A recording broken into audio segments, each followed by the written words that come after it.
Voici Danny Dyer. Cet acteur a joué un voyou brutal dans un film anglais sur le hooliganisme. Il est mordu de foot, mais pas aussi dingue que les vrais hooligans. Son interprétation convaincante lui a valu leur respect, mais également l'occasion unique de pénétrer dans leur monde sombre et dangereux. Danny se lance dans un tour du monde pour découvrir par lui-même les excès de cette violence. Il sera au cœur de l'action et nous emmènera en première ligne, au beau milieu des émeutes, du gaz lacrymogène et même des coups de feu. C'est pas vrai. Suivez-le dans cette plongée infernale chez les hooligans.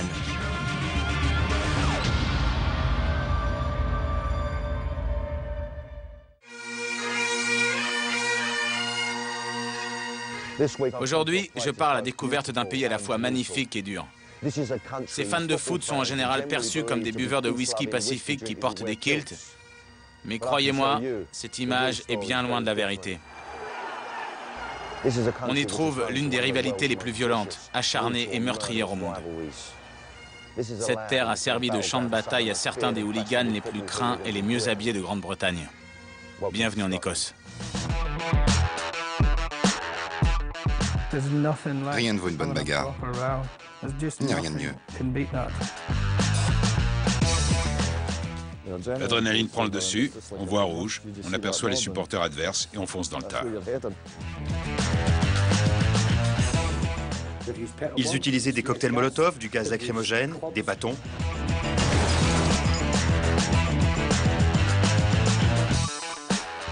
Danny part en Écosse pour en apprendre plus sur le hooliganisme local. Il ira à Glasgow où un profond clivage religieux est à l'origine d'une des rivalités les plus acharnées au monde, celle entre le Celtic et les Rangers. Il remontera la côte jusqu'à Aberdeen pour découvrir les Casuals, les premiers hooligans écossais à avoir suivi la mode. Puis il se rendra à Édimbourg, la ville du Hibernian Football Club et de ses hooligans armés qui ont transformé la capitale en forteresse.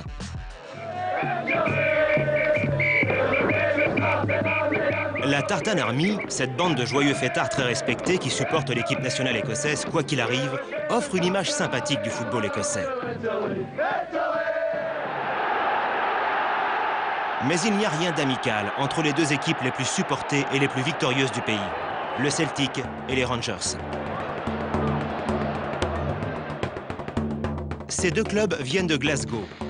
C'est là que Danny commencera son périple.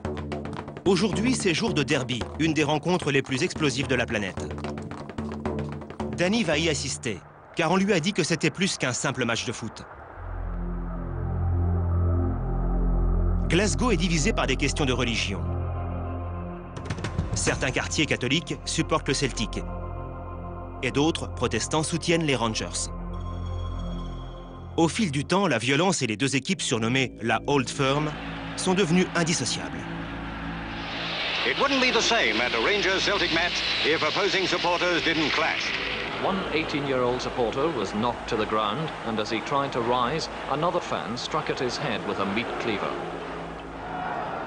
Et quand les tribunes sont calmes, les joueurs prennent la relève sans problème.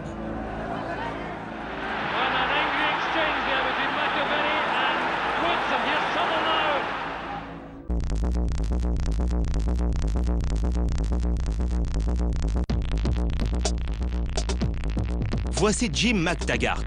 Cet ancien membre de l'Inter-City Firm, le groupe de hooligans des Rangers, est interdit de match à vie. Il a purgé une peine de prison en Hollande à cause de son engagement un peu trop zélé envers son équipe. J'ai assisté à d'autres derbys un peu partout.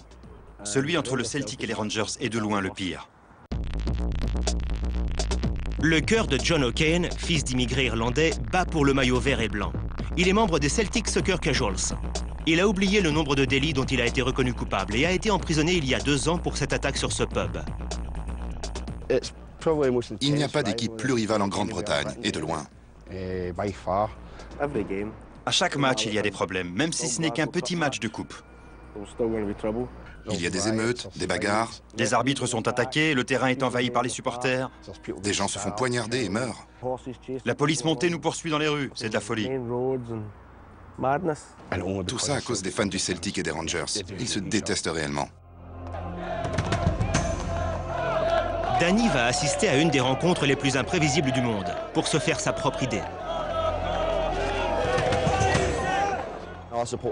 Je suis supporter de West Ham, alors je comprends cette passion.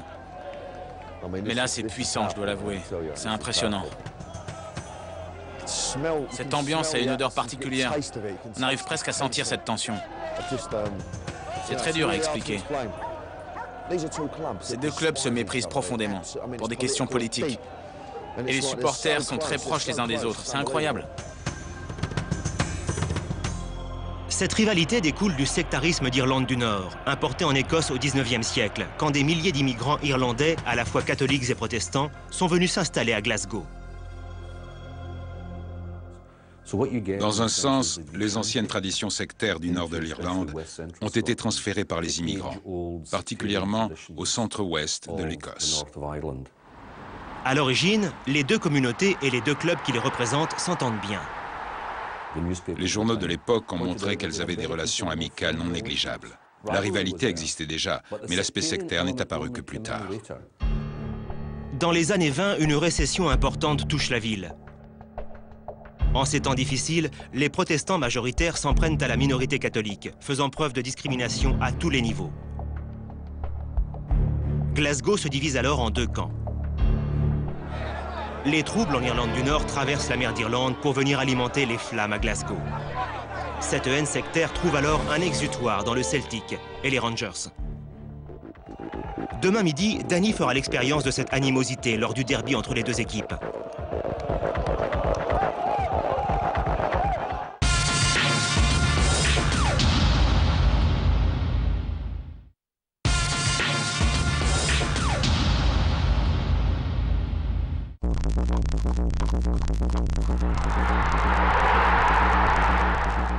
Danny est à Glasgow, en Écosse. La ville abrite deux des clubs rivaux les plus implacables, le Celtic et les Rangers. Aujourd'hui, c'est jour de match et ce derby a connu autant d'affrontements que n'importe quelle autre rencontre au monde. Le pire a été atteint lors de la finale de la Coupe d'Écosse de 1980. Un but de dernière minute a offert la victoire au Celtic et des centaines de fans ont envahi le terrain pour célébrer l'événement. Ils ont rapidement été rejoints par les supporters des Rangers. Et Hampden Park s'est transformé en champ de bataille. This is possibly the worst incident I have seen in a football field in 25 years of world travels. Les supporters ivres se sont affrontés, armés de bouteilles d'alcool, et la police a eu du mal à reprendre le contrôle. Policemen foot trying to stop this horrific trouble. Quoi qu'en disent les gens, il y a un vrai climat de haine. Pendant le match, ces gens soutiennent leur équipe avec passion. Mais cette passion a une connotation négative. Lors de cette rencontre, la police écossaise doit relever l'un de ses plus grands défis. Il est important de faire la différence entre un match classique, où l'on doit faire face à des troubles prévus à l'avance entre des groupes de hooligans connus, et le derby Celtic Rangers, où il y a un plus grand risque d'affrontement spontané. Le coup d'envoi a lieu dans 30 minutes. La tension monte. La tension est incroyable. L'atmosphère est électrique. Il y a un flot continu de fans du Celtic. Ils sont de l'autre côté de la rue, mais ils sont entourés de supporters des Rangers. Regardez, ils leur cherchent des noises. Même la nana qui bosse dans le parking derrière, regardez. Ils la cherchent. On a le sentiment qu'à tout moment, ça peut vraiment dégénérer. Et si ça part en vrille, rien ne les arrêtera. Mais bon, avec un peu de chance, ça se passera bien. On aura un beau match. Je pourrais me faire une idée de l'ambiance, sans me faire casser la tête. Pour être sûr que ça n'arrive pas, Danny retrouve John O'Kane, membre des Celtic Soccer Casuals. John ne peut pas s'approcher davantage du stade, étant interdit de match suite à ses délits. Parle-moi des problèmes que tu as vus pendant le derby. Le pire, c'est quand le match principal a été annulé au Celtic Park. 60 000 supporters sont venus ici pour voir le match de l'équipe B. Ça a tourné à l'émeute. Pour l'équipe B? Oui. Le lendemain, les journaux ont titré « 184 arrestations, rien que pour l'équipe B ». C'était de la folie. La police ne s'y attendait pas. Et toi, tu y étais? Ça, oui. Évidemment. Je faisais partie des 184 personnes arrêtées. C'est vrai? Oui. C'est un des billets les plus recherchés. Danny a la chance d'avoir une place dans la tribune du Celtic. C'est l'heure. Ce que j'ai là, c'est... Je devrais le ranger, si je veux pas qu'on m'assomme pour le prendre. Je vais assister au derby de la Old Firm. Écoutez. Je vais dans la fosse au lion. J'ai trop hâte. Je suis dans la tribune du Celtic. Bon, je tiens plus. Je vais y aller et voir le match.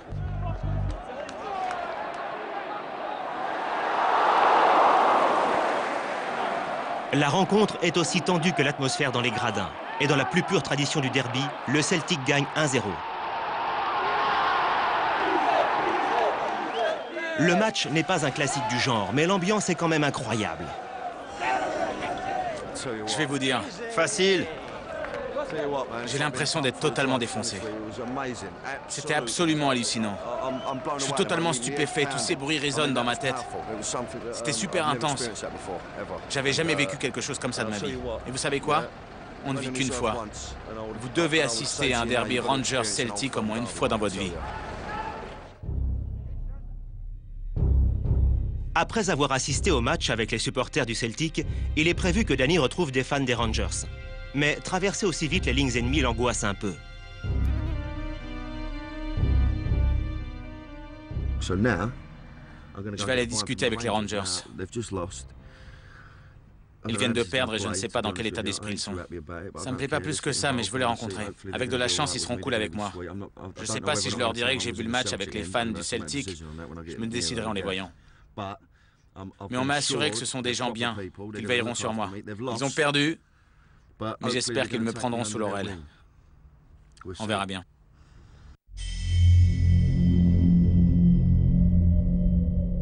Danny se rend à Bridgeton, un quartier dur et résolument protestant de Glasgow. Ici, tout le monde soutient les Rangers. Passer d'un camp à l'autre le jour du derby ne se fait pas à la légère. Mais Danny a rendez-vous avec Jim McTaggart et d'autres supporters dans un des pubs les plus farouchement pro-Rangers. Il n'est pas certain de leur réaction. Il y a moins d'une heure, ils se trouvaient dans la tribune adverse de leur propre stade. Maintenant, il vient les voir dans leur quartier. Et cette idée ne l'enchante guère.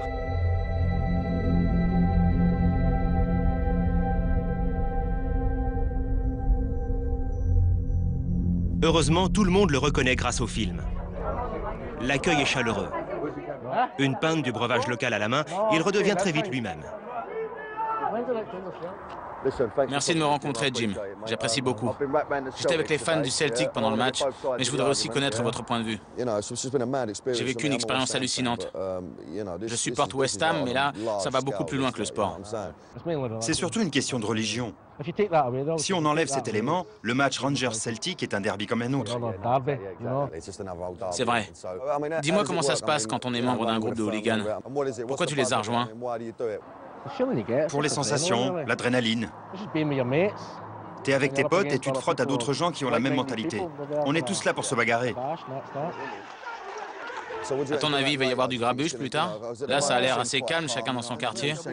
Dans le coin, ça sera calme. Parce que c'est le quartier des Rangers et ils ont été battus par leurs grands rivaux. Mais plus tard, ça va se mettre à bouger un peu partout. Bien sûr. Je te le garantis, partout. Avant, pendant et tout de suite après la rencontre, la police a eu, comme d'habitude, la situation bien en main. Mais le match s'est terminé à 14h30. L'après-midi va être longue. Les supporters vont s'éparpiller au cœur des villes et villages de la région, et parfois plus loin.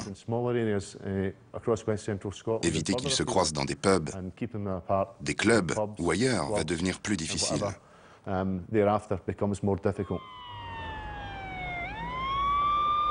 Au cours de la journée que Danny a passée à Glasgow, il y a eu 16 cas d'agression et une tentative de meurtre, ce qui reste calme pour ce derby. Par le passé, lorsque les supporters du Celtic et des Rangers mettaient de côté leur petite guerre personnelle pour suivre leurs équipes en déplacement, ils envahissaient d'autres petites villes écossaises, ce qui avait tendance à énerver les supporters locaux. Ils débarquaient par milliers. Si le match avait lieu dans un stade de 25 000 places, ils venaient à 20 000 et il ne restait plus que 5 000 places pour les autres. Et ces 20 000 supporters arrivaient tôt le matin, en général bien imbibés, et ils prenaient d'assaut les pubs, les snacks, le stade. Depuis tôt le matin jusque tard le soir, la ville était dominée par les fans du Celtic et des Rangers. Pendant près d'un siècle, le Celtic et les Rangers ont fait la loi à la fois sur et hors du terrain. Mais le football écossais et la violence qui l'accompagne allaient être transformés. Danny quitte Glasgow et poursuit sa route vers le nord pour rejoindre à 210 km de là, sur la côte est de l'Écosse, la ville qui a osé tenir tête à la Old Firm.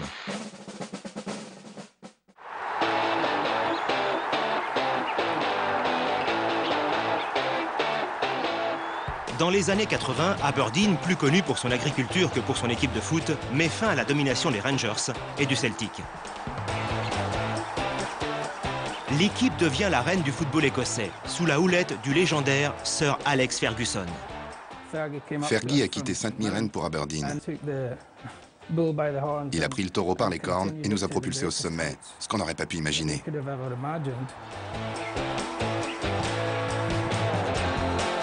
Aberdonians turned out in their thousands to welcome home Britain's team of the season. It's been a fortnight of heroics and hangovers in the Granite City. C'était phénoménal de voir notre équipe passer au premier plan et être assez forte pour battre régulièrement les Rangers et le Celtic. C'était le paradis. Aberdeen est une ville en plein développement. Dans les années 70, on découvre des gisements de pétrole en mer du Nord, près des côtes. La ville devient alors le centre de la nouvelle industrie pétrolière britannique et l'une des plus riches de Grande-Bretagne. Aberdeen passe de ville éloignée d'Écosse à l'endroit où il faut être. Et son équipe de foot dynamique, passionnante et pleine d'assurance reflète bien l'état d'esprit de la ville. Les gens parlaient d'Aberdeen sur le terrain et on voulait qu'ils en parlent aussi hors du stade. Alors que l'équipe atteint une certaine renommée pour la qualité de son jeu, quelques-uns de ses supporters deviennent célèbres pour des raisons bien moins glorieuses. Vous aurez peut-être du mal à le croire en le voyant aujourd'hui, mais Jay Allan a été l'un des leaders des hooligans d'Aberdeen. À l'adolescence, il s'est découvert une fascination pour cette forme de violence. En tant que jeune supporter, ces affrontements m'intriguaient et m'excitaient. Mais je restais un peu à distance et je décampais avec les autres jeunes quand les bagarres se dirigeaient vers nous. Je devais avoir 17 ans la première fois où je ne me suis pas enfui. Je me suis lancé et j'ai réalisé que c'était génial.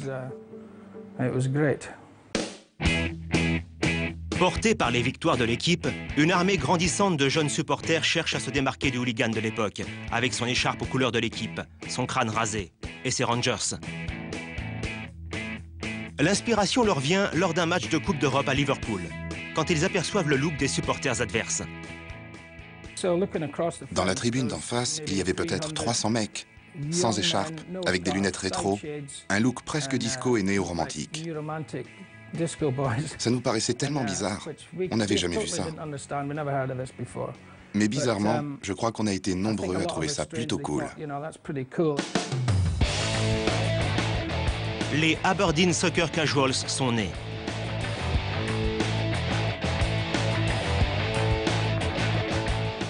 Me voilà à Aberdeen, sous le soleil.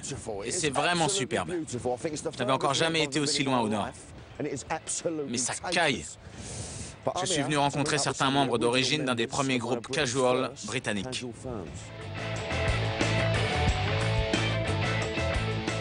Voici Bob Carmichael. Originaire d'Aberdeen, il travaille sur une plateforme pétrolière et a été membre du groupe pendant 20 ans. Quand vous vous regroupiez, vous étiez combien? Je dirais dans les 400 ou 500. Pour les matchs à domicile, on pouvait être 1 millier dans la tribune sud. Ça fait pas mal. À ton avis, le succès de l'équipe y était pour quelque chose? Oui, ça a joué un rôle majeur. Et à l'époque, le style vestimentaire a commencé à changer. On se faisait remarquer. On ne portait plus les couleurs de l'équipe.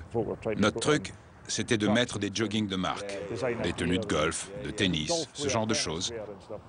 Et l'industrie pétrolière était en plein boom. Les gens avaient les moyens et les mômes dont les parents bossaient sur les plateformes offshore aussi. Tout le monde pouvait s'habiller comme ça. Les gens pouvaient se le permettre. Et dans les années 80, ce n'était pas de la contrefaçon.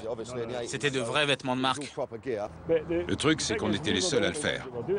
Quand les équipes adverses venaient jouer ici, leurs supporters ressemblaient encore à des skinheads et à des voyous. Et en nous voyant, ils se demandaient « C'est qui ceux-là » Se faire une bonne petite baston bien sapée, il n'y a rien de tel, non?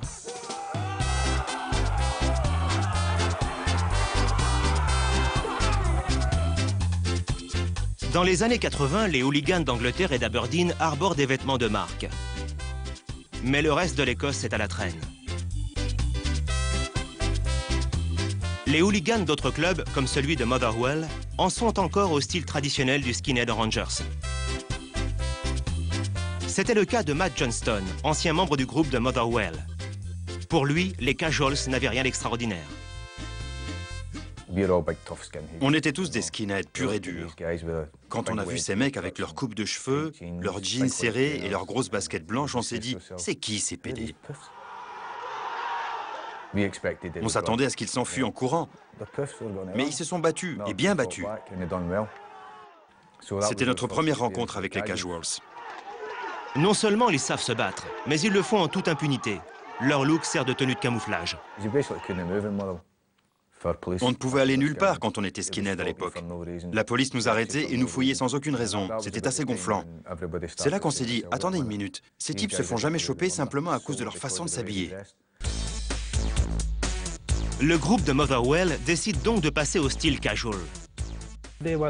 Ils ont été les premiers, après nous, à suivre la mode. Ils ont débarqué à la gare d'Aberdeen bien sapés. C'était assez sympa de rencontrer des hooligans qui avaient le même look et la même mentalité que nous. Bientôt, tout le monde suit leur exemple. Les hooligans se mettent sur leur 31 pour se bagarrer. Le plus incroyable, c'est la vitesse à laquelle les choses ont évolué et le nombre de gens qui ont suivi le mouvement. Quasiment du jour au lendemain, c'est devenu une obsession. Tous les casuals écossais voulaient mettre la main sur les vêtements les plus exclusifs, les meilleures marques, les dernières nouveautés. Pour qu'ils soient les mieux fringués de ce côté-ci de la frontière, ils ont dû mettre le cap au sud, pour Londres, où les rues ne sont pas vraiment pavées d'or, mais où les boutiques sont remplies de trésors.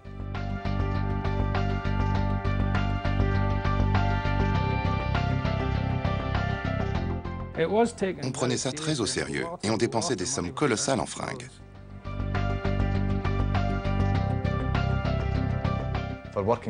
Pour des mecs de la classe ouvrière, claquer peut-être la moitié de leur salaire dans une veste de jogging, ce n'était pas rien. Et c'est devenu disproportionné. Pas mal de casuals ont écrit des lettres au magazine The Face pour critiquer les autres groupes qui n'étaient pas à la pointe de la mode. Le nouveau hooligan écossais a un style très différent et la police est prise au dépourvu par ce hooliganisme chic. À l'époque, nous n'étions pas préparés à ça. Il y a 25 ans, nous n'avions pas les moyens techniques dont nous disposons aujourd'hui pour collecter des informations. Désormais, nous sommes mieux armés pour combattre ces groupes organisés que nous ne l'étions dans les années 80. Il leur a fallu des années pour reprendre le dessus. C'est pour ça qu'on s'est vraiment éclaté les premières années. Ils n'avaient pas la moindre idée de qui nous étions.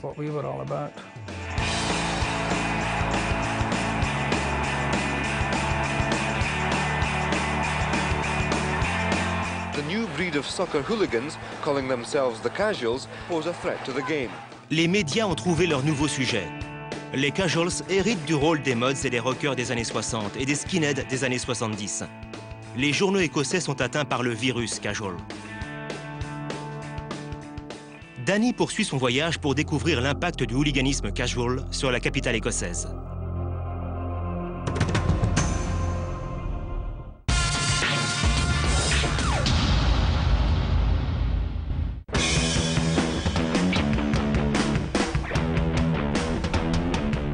Danny est en Écosse, sur la piste des vrais hooligans. Il se trouve à Édimbourg, où dans les années 80, les jeunes de la capitale ont décidé de placer la barre encore plus haut en ce qui concerne le hooliganisme. Il a entendu dire qu'Édimbourg a l'un des groupes les plus durs du pays. L'équipe s'appelle Hibernian et ses hooligans sont connus sous le nom de CCS, le Capital City Service.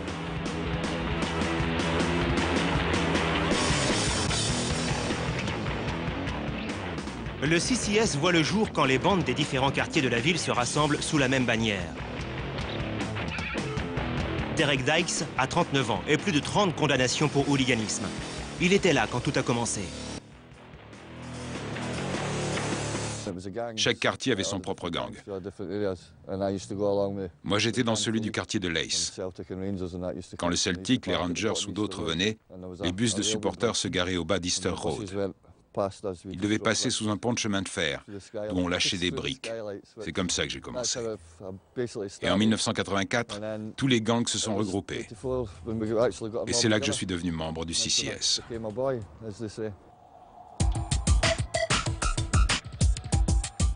Quand un groupe adverse assistait à un match au stade d'Hibernian, le CCS l'attendait pour lui flanquer une correction à la mode d'Édimbourg. Les supporters en déplacement devaient emprunter cette rue pour rejoindre le stade. Elle a connu de nombreuses bagarres. C'était un de nos endroits préférés pour attaquer nos adversaires. J'aime cette rue, j'y ai beaucoup de souvenirs.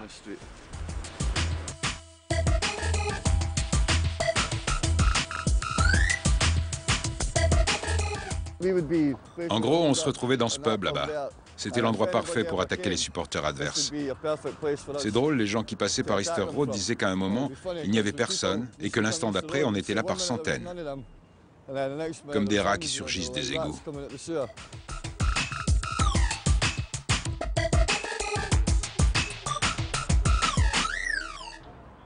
On se cachait là-haut dans les buissons. Et quand ils arrivaient, on débarquait en courant. C'était une bonne planque. L'important, c'est de se battre. Après coup, on se dit qu'on n'aurait pas dû faire ça, mais l'adrénaline prend le dessus. On voit rouge, on aperçoit les supporters adverses et on fonce dans le tas. Mais tout ça, c'est fini pour moi. J'ai arrêté. C'est le président du club. Vous allez me faire exclure.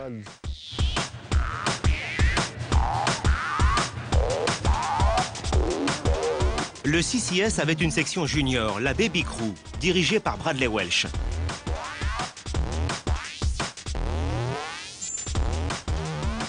Danny est invité à rencontrer le leader du groupe, qui était aussi l'un des meilleurs jeunes boxeurs écossais.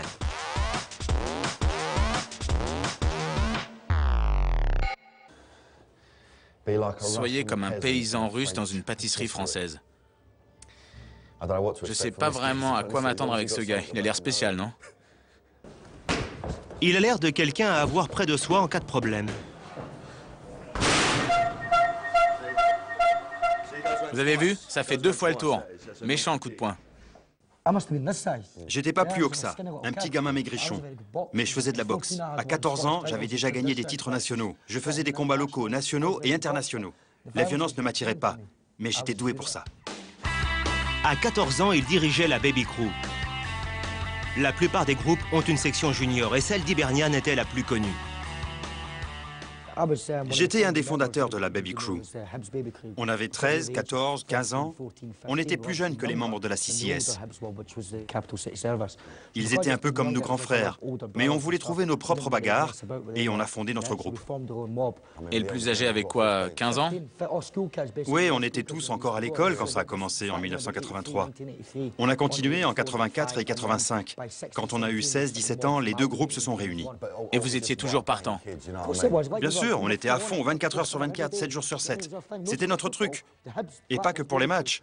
À un moment, on avait plus de 200 membres. J'avais 14 ans. J'avais été arrêté à Dundee, à Ibrox. 7 arrestations en tout pour des bagarres liées au foot. Il n'est pas bien difficile d'imaginer comment étaient les hooligans d'Hibernian. De jeunes ados durs et en colère comme Bradley, qui rêvaient tous d'avoir le meilleur groupe du pays. Mais un autre club était en travers de leur chemin, celui d'Aberdeen. Pendant des années, les deux rivaux se sont disputés avec acharnement le titre de numéro 1. Cet homme appartenait au groupe d'Aberdeen.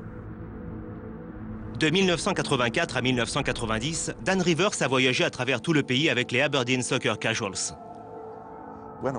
Quand j'étais jeune, je me fichais de tout. Je ne vivais que pour le week-end, les bagarres, l'ambiance. J'étais casual tous les jours de la semaine. La démarche, le discours, les fringues, tout était casual. C'était notre style de vie. Avec le recul, je me dis qu'on jouait un jeu dangereux chaque week-end. Hospitalisé après avoir été poignardé et quasiment battu à mort, Dan a tourné le dos au hooliganisme. Aujourd'hui, il se replonge dans le passé en revivant le voyage jusqu'à Édimbourg pour affronter le CCS. C'était les seuls à pouvoir vraiment se mesurer à nous pour prendre la place de numéro 1. C'était notre titre. Et c'était toujours des bonnes bagarres. Pendant que le train plein à craquer de supporters d'Aberdeen se rapprochait, les membres du CCS s'assuraient que tout le monde était partant pour se battre. On ne voulait que les meilleurs, que ceux en qui on pouvait avoir confiance. Si votre tête ne nous revenait pas, si on savait que vous n'étiez pas assez courageux, on ne vous emmenait pas. On vous disait que vous ne veniez pas avec nous et on vous renvoyait chez vous. Le discours était le même dans le train. J'ai vu ce qui arrivait aux gars qui s'enfuyaient ou qui battaient en retraite. Ça valait pas le coup. On était là pour se battre et c'est ce qu'on faisait.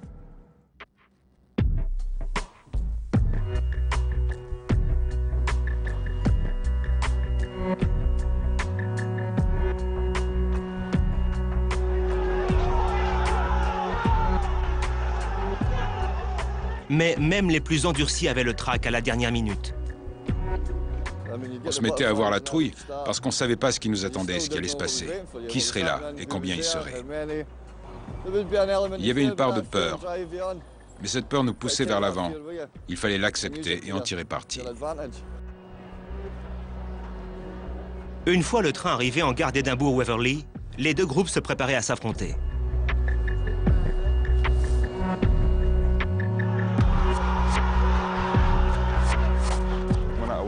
On sortait de la gare.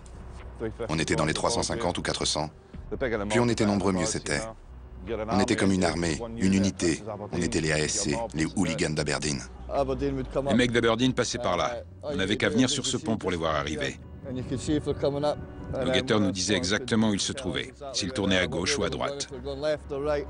Dans les années 80, c'était une bonne place pour les observer.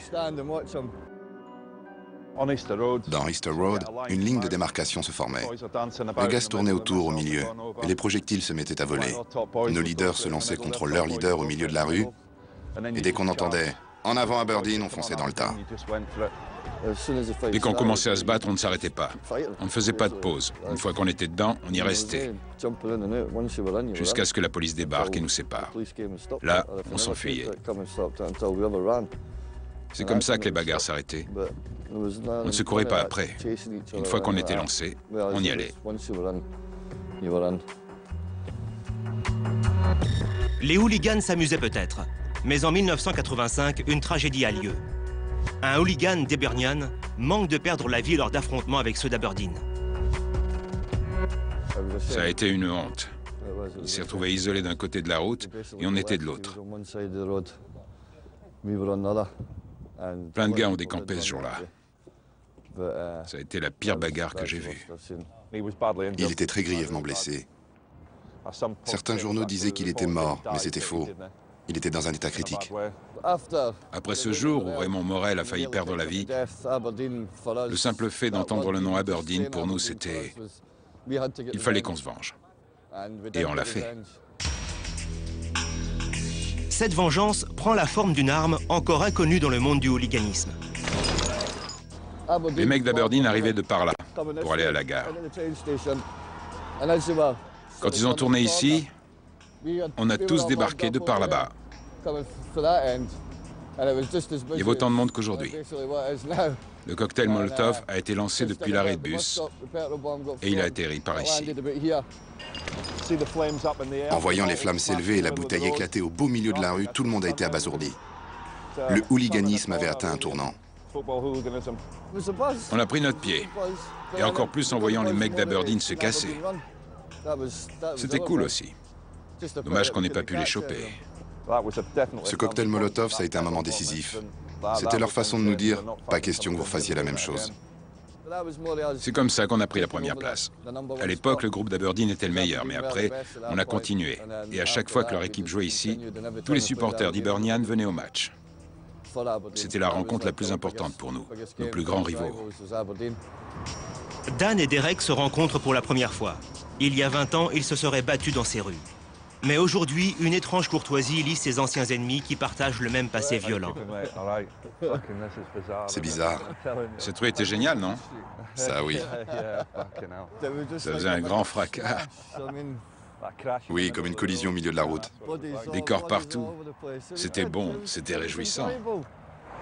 Comme je l'ai dit, on ne peut pas expliquer ce sentiment qu'on a au creux du ventre. C'était un truc dingue, hallucinant. Ah, c'est ça. C'était le bon temps, la belle époque. Une période vraiment démente. On se battait à main nue. C'était suffisant. Et on était jeunes, on s'en remettait plus vite. Oui. À la salle de sport, Bradley explique à Danny pourquoi l'affaire Morel a été un tournant pour le CCS. On est devenu de plus en plus fort. On a développé notre organisation. On était les mieux organisés. Les autres groupes se déplaçaient à 200 ou 300. On ne partait qu'à 120, mais on était tous des bons. Ce qu'on faisait, c'est qu'on allait dans les autres villes en premier, avant même que nos adversaires se rassemblent. On se retrouvait avec 120 mecs dans un pub de Motherwell, de Dundee ou d'Aberdeen. On débarquait à Aberdeen à 6h30 du matin. Je voulais te demander... Les membres du CCS sont connus pour être armés, non? Est-ce qu'il y a eu des incidents où ils se sont servis d'armes? Oui. Ils utilisaient des cocktails Molotov, du gaz lacrymogène, des bâtons, des couteaux, principalement contre Aberdeen. C'est dur à expliquer, mais dans le hooliganisme à l'époque, il y avait une certaine camaraderie. On nous appelait la famille, on était unis, c'était génial. Et nous, on était les petits frères. Avant de partir, Danny a tout juste le temps de prendre une brève leçon de boxe, au cas où quelqu'un se montrerait menaçant au cours de son périple. Vous avez vu ça? Jusqu'en haut. Pour l'instant, Danny a été témoin de la haine entre le Celtic et les Rangers à Glasgow. Il a découvert une animosité plus récente entre Aberdeen et Hibernian. Mais qu'en est-il de la ville dont les deux clubs sont plus proches qu'aucun autre en Grande-Bretagne? Danny est en route pour Dundee, où les deux équipes rivales sont littéralement voisines.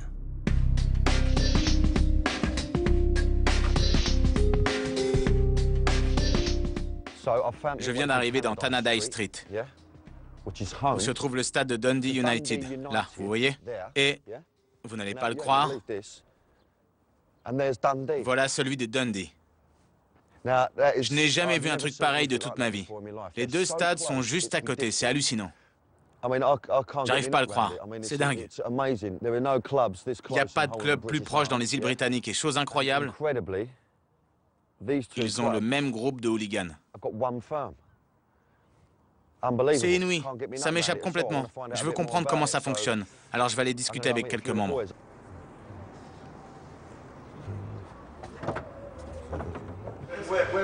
La Dundee Utility Crew est l'un des groupes les plus actifs du pays.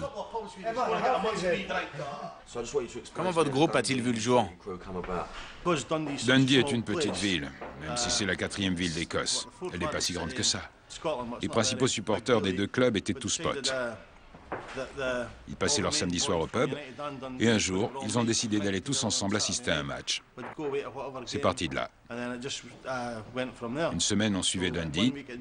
La semaine suivante, on suivait United, et ainsi de suite. Et quand les deux équipes s'affrontent, ça se passe comment? Il n'y a ni violence ni haine envers nos potes, mais on déteste leur équipe. Donc on reste dans nos pubs, on assiste au match, et avec un peu de chance, notre équipe gagne. Si United perd, ce qui est déjà arrivé quelquefois, c'est notre fête. Vous vous faites chambrer, mais vous n'en venez jamais aux mains. Non, on est tous amis, on est tous potes. 5 membres ont été condamnés à un total de 8 ans de réclusion pour avoir participé aux affrontements qui ont eu lieu avant la finale de la Coupe d'Écosse contre le Celtic en 2005. Ce groupe de hooligans organisés a pris part à des troubles importants, à environ 1,5 km de Hampden Park, le stade national. Un nombre significatif d'entre eux a été arrêté et condamné à des peines de prison considérables. Grâce à la vidéosurveillance, la police a réussi à prendre l'avantage dans la guerre contre les hooligans. Ils ont pris le dessus. On peut plus se battre de nos jours. Ou alors il faudrait faire ça très loin, organiser ça au fin fond de l'Écosse, tout au nord. Avec ces moyens de renseignement supplémentaires, la police écossaise sait désormais à peu près tout ce qui se passe. comme Danny est sur le point de le découvrir. Il a prévu de rencontrer d'autres membres de la Dundee Utility Crew et d'assister au match de ce soir avec eux. Mais la police a d'autres projets pour lui. Son séjour à Dundee risque de s'achever plus tôt que prévu.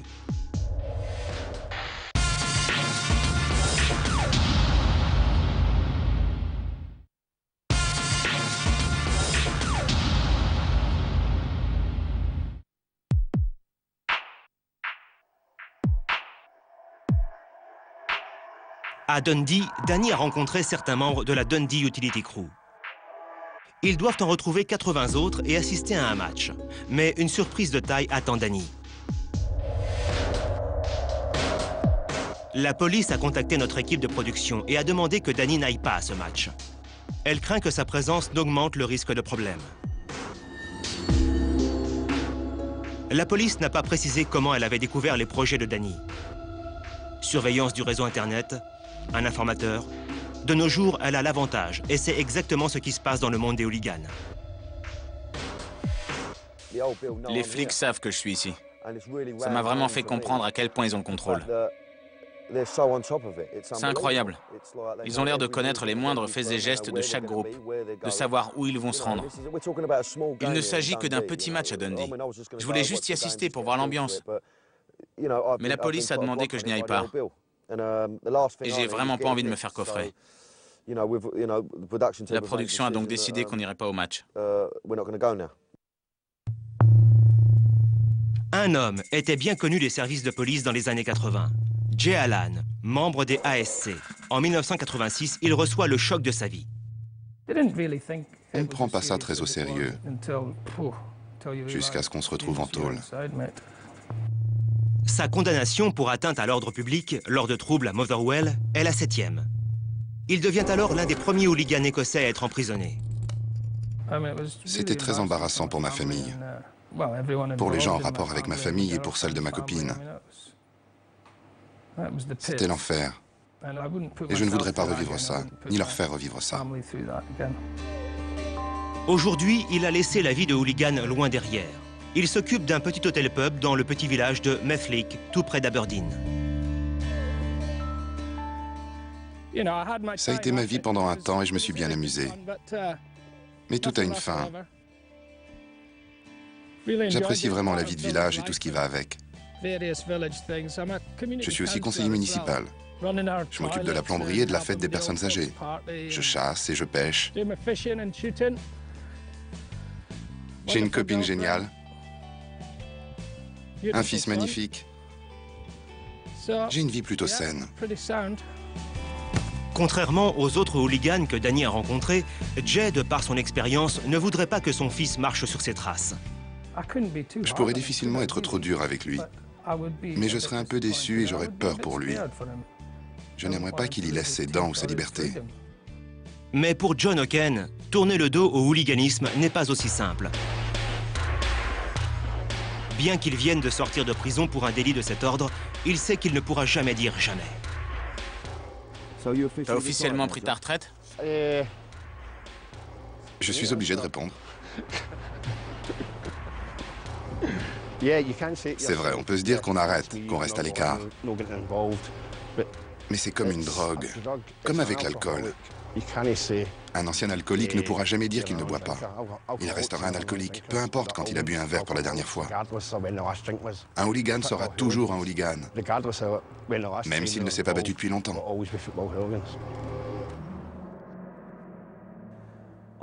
Au cours de ce voyage en Écosse, j'ai appris que même si certaines choses évoluent, d'autres ne changeront jamais. Comme n'importe quelle rivalité liée à un clivage religieux vieux de plusieurs siècles, la haine entre le Celtic et les Rangers ne s'éteindra jamais. Mais la violence organisée entre groupes de hooligans en Écosse, à l'échelle là où on l'a connue, appartiennent désormais au passé. L'alourdissement des peines a suffi à mettre un frein aux ardeurs des hooligans. Mais pour un petit nombre d'entre eux, les sensations et la montée d'adrénaline que cette violence leur procure demeurent irrésistibles, quelles qu'en soient les conséquences. Enfin, il est temps que je m'en aille, que je mette le cap au sud. À bientôt.